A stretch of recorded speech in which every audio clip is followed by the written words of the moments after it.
जय हिंद, वंदे मातरम दोस्तों। Smart study current affair YouTube channel में आप सभी का बहुत बहुत स्वागत है।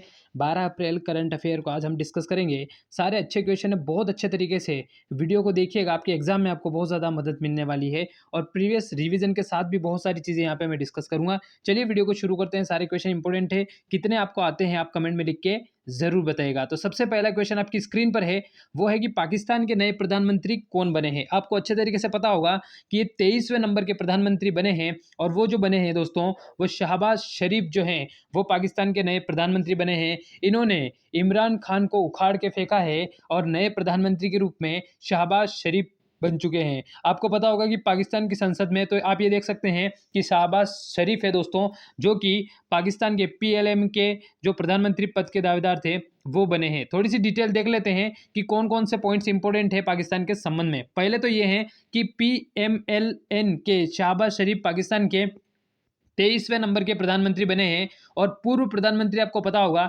नवाज शरीफ थे। तो नवाज शरीफ के भाई हैं जो कौन है, तो ध्यान रखिएगा शहबाज शरीफ। पाकिस्तान में ये पहली बार दोस्तों ऐसा हुआ है कि देश के किसी प्रधानमंत्री के खिलाफ अविश्वास प्रस्ताव लाया गया और वो पास हो गया कंप्लीट रूप से। तो प्रस्ताव पास पहली बार हुआ है और वो इमरान खान के खिलाफ हुआ है। तो ये ध्यान रखिएगा कि पहली बार पाकिस्तान के इतिहास में ऐसा हुआ है। 2018 में इमरान खान देश के प्रधानमंत्री बने थे पाकिस्तान के, और 1947 में पाकिस्तान की आज़ादी के बाद से देश का कोई भी प्रधानमंत्री रिकॉर्ड है वहां पे कि 5 साल कंप्लीट नहीं कर पाया है। तो दोस्तों ध्यान रखिएगा कि अपना भारत के लिए गर्व की बात है कि कोई प्रधानमंत्री एक नहीं बहुत सी बार बने हैं। तो मोदी जी सेकेंड टेन्योर अपना पूरा कर रहे हैं और हो सकता है कि तीसरा टेन्योर भी वो पूरा कर ले। तो ये ध्यान रखिएगा कि ये भारत के लिए कितने बेहतरीन लोकतंत्र का एक उदाहरण माना जाता है। इसको अच्छे तरीके से आपको ध्यान रखना है। चलिए नेक्स्ट क्वेश्चन पर चलते हैं।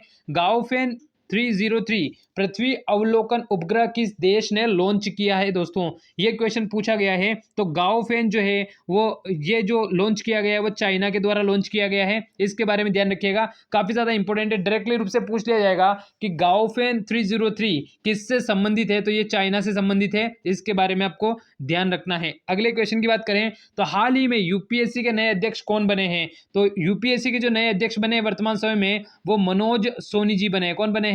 मनोज सोनी जी यूपीएससी के नए चेयरमैन बने हैं। आपको ध्यान रखना है, एग्जाम में एज इट इज क्वेश्चन पूछा जा सकता है। अगला क्वेश्चन है, हाल ही में किस बंगाली लेखक ने प्रतिष्ठित ओ हेनरी पुरस्कार जीता है।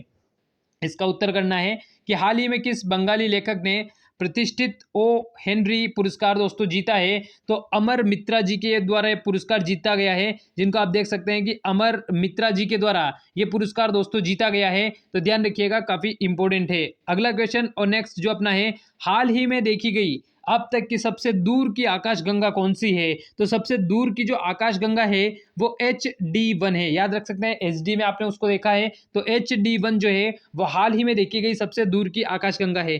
थोड़े फैक्ट को देखते हैं कि कौन कौन से हैं। तो आपको ध्यान रखना है कि सबसे पहला तो एक हमारी आकाशगंगा कौन सी है, तो दुग्ध मेखला के नाम से हिंदी में, और अंग्रेजी में मिल्की वे के नाम से इसको जाना जाता है। हमारी सबसे नजदीक की आकाशगंगा कौन सी है, तो एंड्रोमेडा है। जबकि सबसे दूर की आकाशगंगा अभी देखने को मिली है तो HD1 है, जबकि सबसे नजदीक की एंड्रोमेडा है। अगले क्वेश्चन की बात करें तो आरबीआई की मौद्रिक नीति अप्रैल 2022 के अनुसार 2022-23 के वास्तविक सकल घरेलू उत्पाद GDP वृद्धि का अनुमान कितना है। तो कितनी GDP भारत की 2022-23 में रह सकती है, इसका अनुमान लगाया गया है, जो कि आरबीआई की मौद्रिक नीति अप्रैल 2022 में जारी की गई। उसके तहत 7.2 कितना 7.2% भारत की GDP रहने का अनुमान है। इसके बारे में प्यारे दोस्तों आप ध्यान रखिएगा, काफी ज्यादा इंपॉर्टेंट है। अगला क्वेश्चन काफी इंपॉर्टेंट है, किस संगठन ने अंतरराष्ट्रीय अंतरिक्ष स्टेशन के लिए पहला पूर्ण निजी अंतरिक्ष यात्री मिशन लॉन्च किया है। तो ऐसा व्यक्ति एक ही है जो कर सकता है,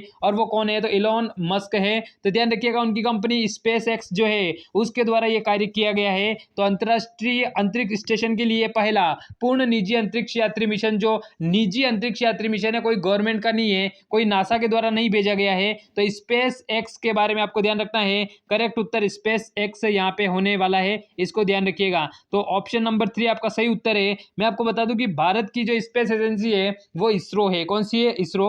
रोस कॉस्मोस रशिया की है, जाक्सा जापान की है, और स्पेस एक्स अमेरिकन है, जो कि इलॉन मस्क के द्वारा संचालित की जाती है। इसके बारे में आपको ध्यान रखना है। हाल ही में भारत ने यूनाइटेड नेशन वुमेन के लिए कितने लाख डॉलर का योगदान दिया है? काफी इंपॉर्टेंट क्वेश्चन है, बहुत बड़ी रकम है दोस्तों। तो 5 लाख डॉलर का जो है वो भारत ने योगदान दिया है। तो यूनाइटेड नेशन वुमेन्स के लिए योगदान दिया गया है, जो कि भारत के द्वारा दिया गया है। अगले क्वेश्चन की बात करें तो क्वेश्चन अब थोड़ी डिटेल देख लेते हैं पहले कि यूनाइटेड नेशन संयुक्त राष्ट्र की स्थापना 24 अक्टूबर 1945 को दोस्तों की गई थी। संयुक्त राष्ट्र अधिकार पत्र 50 देशों ने हस्ताक्षर किए, उसके बाद इसको गठित किया गया। और द्वितीय विश्व युद्ध के विजेता देशों ने मिलकर संयुक्त राष्ट्र को अंतरराष्ट्रीय संघर्ष में हस्तक्षेप करने के उद्देश्य से स्थापित किया था। तो द्वितीय विश्व युद्ध के जो विजेता देश थे उन्होंने संयुक्त राष्ट्र को गठित किया था 24 अक्टूबर 1945 को। इसके बारे में आपको ध्यान रखना है, जिससे कि अंतरराष्ट्रीय संघर्ष में हस्तक्षेप बढ़ाया जा सके यूनाइटेड नेशन के माध्यम से, इसलिए इसको मुख्य रूप से गठित किया गया था। अगला क्वेश्चन काफी इंपॉर्टेंट है। हाल ही में संयुक्त राष्ट्र महासभा ने किस देश को मानवाधिकार परिषद से निलंबित कर दिया है? आपको पता होगा रशिया यूक्रेन का जो युद्ध चल रहा है, और ऐसा माना जाता है कि रशिया ने वहां पे बहुत ज्यादा नरसंहार किया, ऐसा माना जाता है। ऑथेंटिक रिपोर्ट्स अभी आना बाकी है। तो उसके बेसिस पर संयुक्त राष्ट्र महासभा ने किस देश को मानवाधिकार परिषद से निलंबित कर लिया है? क्योंकि जो मानवाधिकारों का हनन कर रहा है वही देश मानवाधिकार परिषद में कैसे रह सकता है, ऐसा संयुक्त राष्ट्र महासभा का मानना है। तो रशिया को निलंबित कर दिया गया है। संयुक्त राष्ट्र महासभा का जो स्थापना की गई थी वो 1945 में की गई। मुख्यालय इसका कहां पे है? न्यूयॉर्क। और न्यूयॉर्क कहां पे है? यूएसए में है। सदस्य देशों की संख्या 193 है। और अध्यक्ष जो है वर्तमान में मरिया फर्नांडा एस्पिनोसा जो है वो वर्तमान में इसके अध्यक्ष के रूप में बने हुए हैं। अगले क्वेश्चन की बात करें तो नेक्स्ट अपना क्वेश्चन है कि प्रधानमंत्री मुद्रा योजना या PMMY अपनी 7वीं वर्षगांठ मना रही है। इस योजना को कब प्रारंभ किया गया? थोड़ा हाईलाइट था इसलिए क्वेश्चन बन सकता है, तो इसके बारे में आप जरूर ध्यान रखिएगा। तो अपना जो यहाँ पे करेक्ट आंसर होगा वो 8 अप्रैल दोस्तों होने वाला है, कि 8 अप्रैल 2015 यहाँ पे सही उत्तर होगा। प्रधानमंत्री मुद्रा योजना या PMMY के नाम से इसको जाना जाता है। प्रधानमंत्री नरेंद्र मोदी जी ने 8 अप्रैल 2015 को गैर कृषि छोटे या सूक्ष्म उद्यमों को 10 लाख रुपए तक के ऋण देने के लक्ष्य से पहल की घोषणा की थी। ये योजना थी कौन सी? प्रधानमंत्री मुद्रा योजना। इसके बारे में ध्यान रखिएगा, यूपीएससी में तो यहां से क्वेश्चन दोस्तों बन चुका है। अगले क्वेश्चन की बात करें,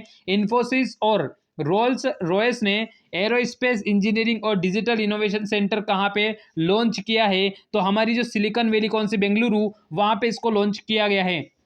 थोड़ी डिटेल देखते हैं इन्फोसिस और इसके साथ ही रोल्स रॉयस के बारे में। इन्फोसिस जो है स्थापना 7 जुलाई 1981 को की गई। वर्तमान में सीईओ जो है वो सलील पारेख हैं। मुख्यालय इसका बेंगलुरु में बना हुआ है। रोल्स रॉयस की बात करें तो सीईओ जो है, चीफ एग्जीक्यूटिव ऑफिसर जो है वो टॉर्स्टन मूलर ओट्सवोस हैं, और स्थापना 1904 में हुई है। मुख्यालय जो है वो UK United Kingdom West Hampton में यहाँ पे इसका मुख्यालय है। संस्थापक जो है वो हेनरी रॉयल्स और चार्ल्स रोल्स है। तो इन दोनों के पीछे का नाम जो सरनेम है वो लेकर इसको रोल्स रॉयस के नाम से जाना जाता है। तो हेनरी रॉयस और चार्ल्स रोल्स के द्वारा इसको गठित किया गया था, रोल्स रॉयस को, और ये कंपनी है, ध्यान रखिएगा। तो ये डिटेल थी किसके बारे में? इन्फोसिस और रोल्स रॉयस के बारे में। अगला क्वेश्चन काफी चर्चा में है। हाल ही में मुंबई में मिला कोरोना वायरस बीमारी के कौन से संस्करण का पहला मामला मिला है? काफी इंपॉर्टेंट है, तो ध्यान रखिएगा। XE वेरिएंट मिला है। कौन सा मिला है? XE वेरिएंट मिला है, जो आने वाले समय में हो सकता है कि तीसरी लहर लेके आ जाए दोस्तों। ऐसा नहीं होना चाहिए, लेकिन संभावना व्यक्त की जा रही है, इस बेसिस पे बोल रहा हूं, तो काफी ज्यादा इंपॉर्टेंट है, इसके बारे में आपको ध्यान रखना है दोस्तों। अगला क्वेश्चन है, हाल ही में कौन सा देश वन्य जीवों को कानूनी अधिकार देने वाला दुनिया का पहला देश बना है? इसी के लिए ध्यान रखिएगा कि यहाँ पे एक बॉन्ड भी लाया गया है। तो वो देश कौन सा वाला है? इक्वेडोर है। कौन सा दोस्तों? इक्वेडोर। आप यहाँ पे मैप में देख सकते हैं कि ये कंट्री है। यहाँ पे आपको पेरू दिख रहा है, पेरू से ऊपर की तरफ आपको इक्वेडोर दिख रहा है, नीचे की तरफ अर्जेंटीना है। तो ये कंट्री जो है वो दक्षिण अमेरिकन कंट्री है। ब्राजील आपको दिख रहा है, यहाँ पे पराग्वे, बोलीविया, और यहाँ पे हम ये देख सकते हैं इक्वेडोर। इक्वेडोर के ऊपर की तरफ ये कोलंबिया वाला रीजन है, नीचे की तरफ पेरू है, और इसके पूर्व की तरफ जाओगे तो यहाँ पे ये ब्राजील है। तो यहाँ पे ये बना हुआ है कौन सा? इक्वेडोर वाला रीजन। दक्षिण अमेरिकन कंट्रीज है, इसके बारे में ध्यान रखना है। पैसिफिक ओशियन के पास में स्थित है, इसको जरूर ध्यान रखिएगा। अगले क्वेश्चन की बात करें तो अपना नेक्स्ट क्वेश्चन पूछा गया कि हाल ही में पहली बार किस देश को हथियारबंद ड्रोन मिलेंगे?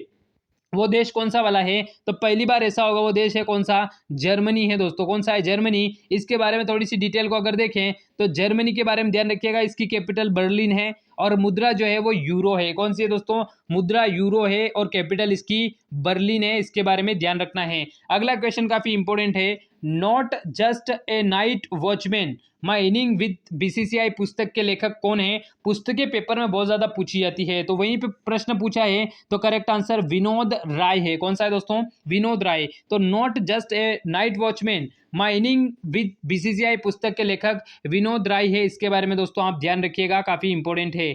अगला जो क्वेश्चन है कि 11वीं DGC ladies open amateur golf championship किसने जीती है? तो ये जीती है रिया जादौन ने। किसने जीती दोस्तों? रिया जादौन के द्वारा 11वीं DGC ladies open amateur golf championship जो है वो रिया जादौन के द्वारा जीती गई है। काफी इंपॉर्टेंट है। अगला है कि अंतरराष्ट्रीय बुकर पुरस्कार के लिए चयनित होने वाला पहला हिंदी उपन्यास कौन सा है? ये चर्चा में है और क्वेश्चन बन सकता है। तो टॉम्ब ऑफ सेड कौन सा है? टॉम्ब ऑफ सेड जो है वो पहला अंतरराष्ट्रीय बुकर पुरस्कार के लिए चयनित होने वाला पहला हिंदी उपन्यास दोस्तों माना गया है। इसके बारे में ध्यान रखिएगा। टॉम्ब ऑफ सेड डायरेक्टली रूप से आपसे पूछा जा सकता है। अगले थल सेना प्रमुख कौन होंगे ऐसी घोषणा हुई है, तो मनोज पांडे जी जो हैं वो अगले थल सेना प्रमुख जो हैं वो होने वाले हैं। यहाँ पे देख सकते हैं मनोज पांडे जी जो कि अगले थल सेना के प्रमुख होने वाले हैं। इनके बारे में आप जरूर ध्यान रखिएगा। तो इस प्रकार से हमने महत्वपूर्ण क्वेश्चंस को डिस्कस किया। तो उम्मीद करता हूँ इस प्रकार का वीडियो आपको अच्छा लगा होगा। और भी आने वाले वीडियोस में और भी डिटेल आपको मिलने वाली है जो आपकी एग्जाम पॉइंट ऑफ व्यू से काफी ज्यादा महत्वपूर्ण रहेगी।